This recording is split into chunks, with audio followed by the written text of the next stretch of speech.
Hindi lahat ng gusto natin, makukuha natin. Minsan kahit paghirapan mo, at kahit ano gawin mo, hindi pa rin mababa sa'yo. Hindi naman lagi aayon sa'yo ang panahon. Pero hindi ka dapat malungkot. Kasi malay mo, yung talagang para sa'yo, mas higit pa sa mga bagay na gusto mo.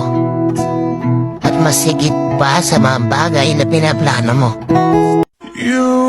Okay lang na hindi mangyari yung gusto mo mangyari. Ang hindi okay, yung hindi mo man lang sinubukan gawin, yung alam mong kaya mo naman gawin.